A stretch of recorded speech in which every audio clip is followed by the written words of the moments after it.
बिस्मिल्लाहिर्रहमानिर्रहीम अस्सलाम वालेकुम। पीडीएम की जानिब से 8 दिसंबर को इजलास होना है, जिस इजलास में फैसला किया जाना है कि 13 दिसंबर को कौन सा ऐसा ऐलान करना है जिसके बाद ये लगे कि वाकई पीडीएम में कोई दमखम है, कोई जान है और पीडीएम वाकई हुकूमत के लिए ख़तरनाक साबित हो सकती है, क्योंकि अभी तक तो ऐसा कुछ नज़र नहीं आता। दूसरा यह है कि अगर कोई ऐसा बड़ा ऐलान नहीं करना तो फिर कोई ऐसी चीज़ होनी चाहिए कि हम किसी ट्रक की ऐसी बत्ती के पीछे अपने देखने वालों को, अपने चाहने वालों को, अपने कारकुनान को, मीडिया को लगाएं कि हाँ फेस सेविंग भी हो जाए और एम्बेरसमेंट भी ना हो और आगे कोई कुछ अर्सा जो है वो शुगल मिला जो है वो चलता रहे।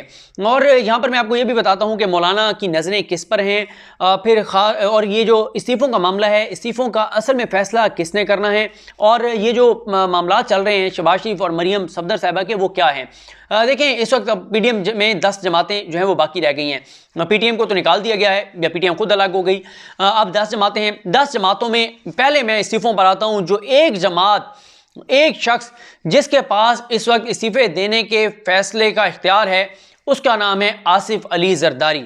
उसकी वजह क्या है? उसकी वजह यह है कि नून लीग और मौलाना फजल रहमान तो मुकम्मल तौर पर तैयार हैं।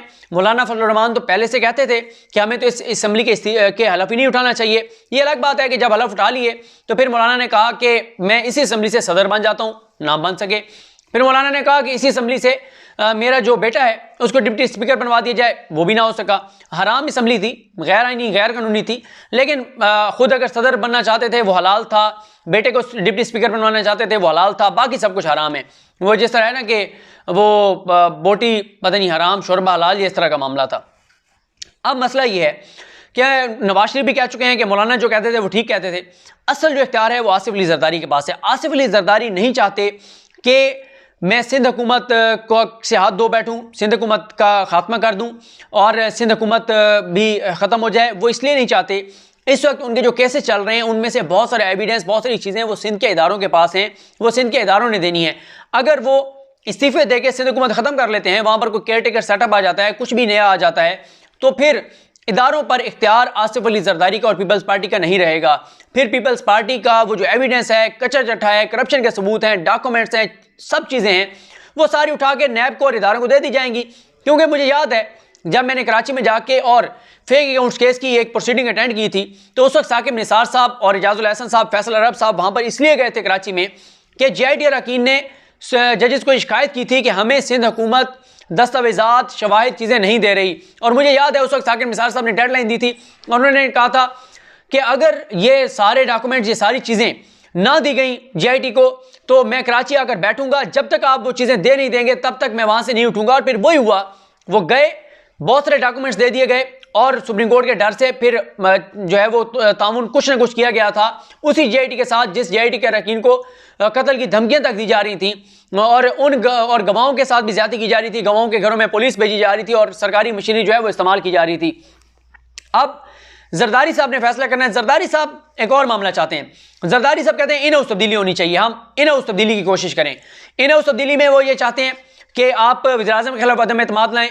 आप जो है वो पंजाब की तो मुझे बात समझ नहीं आती कि पंजाब में ये कैसे मान सकते हैं, क्योंकि पंजाब में मसला ये है कि पंजाब में अगर इन हाउस चेंज अव्वल तो आ नहीं सकता। अगर आप भी जाए तो मौलाना को क्या मिलेगा? इस वक्त मेन तो है ही मौलाना। वो कहते हैं हिस्सा बकदरे जुस्सा सबको मिलना चाहिए, और यहाँ पे जुस्से से मुराद सियासी पार्टी का जुस्सा नहीं, शायद वो कहते हैं कि सबकी जो अपनी अपनी फिजिक है उसके मुताबिक वो कहते हैं हिस्सा बकदरे जुस्सा मिलना चाहिए। तो उनको तो कुछ भी नहीं मिलेगा पंजाब में। हाँ, एक ऑप्शन वो हमारे दोस्त हैं फ़हीम अख्तर साहब, उन्होंने वीडियो में कहा, एक ऑप्शन ये भी है कि बलूचिस्तान असम्बली जो है उसमें चेंज लाया जाए और सेनेट से पहले जो है वहाँ पर तब्दीली आए, ताकि सेनेट में इनको कुछ, सेनेट में इनकी जो है वो अक्सरियत रहे। और ये भी है कि मौलाना साहब इस वक्त ना, जिस तरह वो एक उनकी तस्वीर है ना, दूरबीन लगाकर और कुछ देख रहे थे, मौलाना साहब इस वक्त दूरबीन लगाकर दो तरफ देख रहे हैं। एक वो कराची की तरफ देख रहे हैं और बिलावल हाउस की तरफ, आसिफ अली जरदारी की तरफ, कि आसिफ अली जरदारी मानते हैं या नहीं मानते इस्तीफों के मामले पर।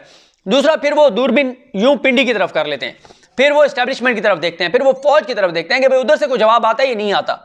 वो उधर से भी है कि अगर उधर से कोई जवाब आ जाता है कि ठीक है आपको बलूचिस्तान असम्बली दे देते हैं, ठीक है मौलाना साहब आप सेनेटर बन जाएं, आप सेनेट में आ जाएं, मौलाना साहब आपको चेयरमैन सेनेट भी बनवा देंगे, और बताएं सरकारी नंबर प्लेट वाली गाड़ी होगी, ऊपर वो जो बत्ती शत्ती लगी हुई होती है वो लगी हुई होगी, सरकारी बंगला होगा, डीजल पेट्रोल जो कोटा होता है चेयरमैन सेनेट का वो आपको मिला हुआ होगा, या एज ए सेनेटर मिला हुआ होगा।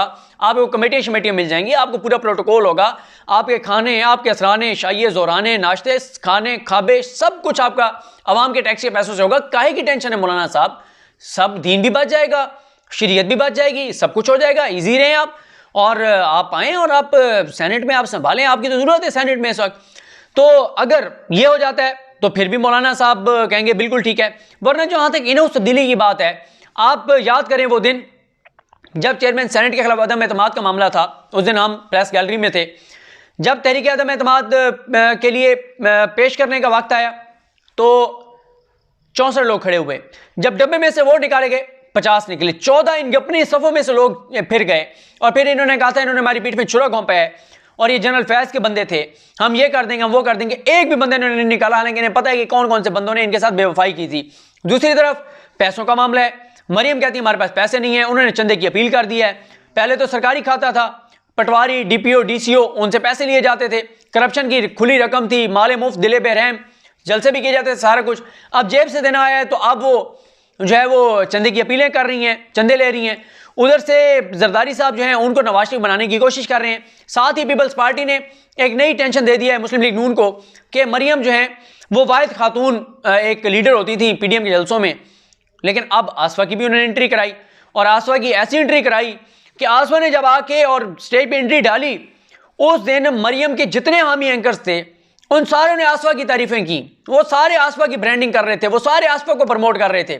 ये भी नून लीग को टेंशन है कि पहले तो अकेली खातून थी जो तवज्जो का मरकज थी, अब एक और फीमेल पॉलिटिशियन आ गई है, उसकी एंट्री हो गई है और उसको भी वो भी अब वो ज़्यादा इनसे ज़्यादा फेम उनको मिल रहा है। और मरियम जो है वो उनको तो मजाक में लिया जाता है कि बच्चों की तरह जिद कर लेती हैं, ताने देती हैं और अजीब अजीब बातें करती हैं। उनकी जो ब्रांडिंग की जा रही है, जो आसफा की जा रही है, जो बिलावल की जा रही है, वो एक पूरी उन्होंने टीम अपनी बनाई है कि किस तरह की बातें करनी है, नेशनल लेवल की, कोई नेशनल पॉलिटिक्स की। ये नहीं कि छोटी छोटी बातों में मरियम की तरह वो जो है वो रिएक्शन दे रही हों, फिर वो स्टेज से उठ के और यूं मोबाइल पकड़ के यूं वीडियोस बनाना शुरू कर दें, गाड़ी में बैठ के वीडियोस बनाना शुरू कर दें और अजीब अजीब फिर वो पिज़्ज़ा लेते हुए अपनी जो है वहाँ से तस्वीरें जारी करने लग जाएं और इस तरह की चीज़ें करने लग जाएं। तो ये इसको जो सीनियर पॉलिटिशियंस हैं वो बचकाना हरकतों में लेते हैं, अपने नून लीग के लोग इनके। और जहाँ तक इस्तीफों की बात है, नून लीग के तो अपने लोग इस्तीफे नहीं देना चाहते। ये तो लग पता जाएगा जब ये कहेंगे कि इस्तीफे दो, तो देखते हैं कितने लोग इनके एमएनएस एमपीएस जो हैं वो इस्तीफे इनके पास जमा कराते हैं। ये तो नवाज शरीफ की बहुत पहले कोशिश थी कि इस्तीफे किसी तरह से हमारे पास जो है वो जमा हो जाएं। उधर से शहबाज शरीफ और मरियम की जो मुलाकात थी उसमें शहबाज शरीफ ने मरियम को बिल्कुल कहा है कि आप इस्तीफों के मामले पर बिल्कुल ना जाएं। और ये भी अब इन्होंने 8 तारीख को फैसला करना है कि फौज के साथ डायलॉग करना है या नहीं करना। उधर से भी ये कह रहे हैं फौज को कि फेस सेविंग हमें दे दो, कोई कह दो कि हाँ grand dialogue, grand national dialogue, चलो बैठ जाएं, बाद में जो भी बरामद हो। तो आप किसी तरह से हमारे साथ जो है वो आप बात करें। वो जो ख्वाजा आसिफ साहब ने भी कहा है कि हमारे जो ज़ख्म है उन पर जो है वो मरहम रखा जाए, तो ये उधर भी कोशिशें कर रहे हैं। अच्छा, अब इनमें ये है लॉन्ग मार्च की जो समझ नहीं आ रही कि लॉन्ग मार्च का ऐलान करें, पकड़ दकड़ हो गई, फिर क्या होगा? फिर भी तहरीक सारी की सारी जो है ज़मीन बोस हो जाएगी। और इस्तीफों के ऊपर तो अभी तक नहीं कोई आ रहा, इनके अपने लोग नहीं आ रहे। यही हो रहा है कि भाई पहले आप लॉन्ग मार्च का करें, वो भी थोड़ा सा टाइम देकर, ताकि जरा ये शोर मेला चलता रहे, फिर उसके बाद आप इस्तीफों को बिल्कुल आखिरी ऑप्शन के तौर पर रखें, क्योंकि इन्हें भी पता है कि इनके अपने लोग जो है वो इस्तीफे नहीं देंगे। लेकिन ये सारा जो इनकी कोशिश है, जो इनकी तगदो है, वो सारी है यही कि किसी तरह से सेनेट इलेक्शन से पहले पहले हम कुछ ना कुछ गेन करने में कामयाब हो जाएं।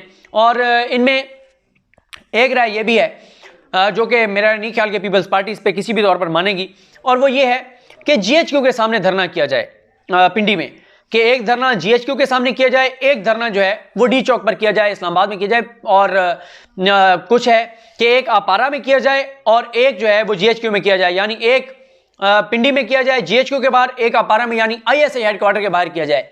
मुझे नहीं लगता इस चीज़ पे भी पीपल्स पार्टी मानेगी, और इतना तपड़ होगा इनके जो लोग हैं उनमें, इनके अरकान असम्बली में, कि वो आईएसआई हेडक्वार्टर के बाहर जाकर धरना देंगे या जीएचक्यू के बाहर धरना देंगे। तो इनके लिए मल्टीपल चीज़ें हैं। इस्तीफों के ऊपर इनके खिलाफ है, लॉन्ग मार्च की तारीख के ऊपर इनके खिलाफ है, जी वेन्यू के ऊपर इनके खिलाफ है, फिर पैसों के ऊपर इनके खिलाफ है। ये तो इन चीज़ों पे भी लड़ते हैं कि स्टेज के ऊपर कौन आगे बैठेगा, कौन पीछे बैठेगा, कौन पहले तकरीर करेगा, कौन बाद में करेगा, तकरीर के वक्त इधर कौन खड़ा होगा, उधर कौन खड़ा होगा, पीछे कौन खड़ा होगा, आगे कौन खड़ा होगा। इन चीज़ों पे इनके इख्तिलाफात होते हैं, इन बातों पे ये लड़ते हैं। तस्वीर अच्छी किसकी आएगी, बुरी किसकी आएगी, सामने से किसकी आई है, इन चीज़ों पर तो ये लड़ते हैं। तो ये तहरीक कामयाब करेंगे, ये तहरीक चलाएंगे। तो ये नून लीग की तारीख रही है कि इन्होंने हमेशा इस्टेब्लिशमेंट के साथ मिलकर ही अगर कुछ किया है तो किया है। इन्होंने अवाम के टैक्स के पैसों को लूट कर ही अगर कुछ किया तो किया है। बाकी नहीं लगता मुझे कि ये कुछ कर पाएंगे। बहरहाल अभी तक इनमें इख्तिलाफात शदीद हैं। जिन पार्टियों के पल्ले कुछ नहीं है वो कहते हैं तहस नहस कर दो सारा कुछ, और जिनके पास कुछ है और उनमें से मेन आसिफ अली ज़रदारी हैं वो कहते हैं यार कर लो ना उस तब्दीली। उस्मान बुज़दार के खिलाफ ले आओ ना तहरीक अदम एतमाद, इमरान खान के ले आओ ना खिलाफ तहरीक अदम एतमाद, स्पीकर के खिलाफ ले आओ ना तहरीक अदम एतमाद। और वो बाकी वो कहते हैं नहीं सिस्टम चलते रहना चाहिए। बाकी अदील बड़ाई साहब से मेरी बात हो रही थी, वो इस पे वीडियो करेंगे कि अगर ये इस्तीफे दे भी देते हैं तो फिर सेनेट इलेक्शन का क्या होगा। और बाकी पीपल्स पार्टी के ऊपर तहफ़्फ़ुज़ात भी इस वक्त बहुत ज़्यादा हैं, खासतौर पर नून लीग के। वो ये कहते हैं कि जब से बिलावल को आर्मी चीफ का फ़ोन आया तब से बिलावल जो हैं वो बदले बदले से सरकार नज़र आते हैं, और तब से बिलावल जो हैं वो बदले हुए हैं और वो उस तरह से PDM के साथ नहीं रहे जैसे वो पहले थे। ज़ाहिर है उस फ़ोन में कोई ऐसी तो तासीर थी, उस आवाज़ में ऐसी तो कोई तासीर थी कि तब से बिलावल जो हैं वो ज़रा उनकी मिजाज में, लहजे में, उनके अल्फाज में, उनकी पॉलिसी में, सब में जो है वो काफ़ी नरमी है। और ये तो पहले ही पता था कि इन तीनों में से जिसको भी पहले थोड़ी सी कोई इशारा आ गया या प्यार से इनको बुला लिया गया तो वो बाकियों की पीठ में छुरा घोंपेंगे। तो देखते हैं सबसे पहले इनमें से कौन किसकी पीठ में छुरा घोंपता है, कौन किसको बेचता है, कौन अलग होता है, कौन धोखा देता है, कौन फ्रॉड करता है और कौन अलग होता है। मुझे अपनी दुआ में याद रखें। अल्लाह करीम हम सबका आमीन। अल्लाह हाफ़िज़।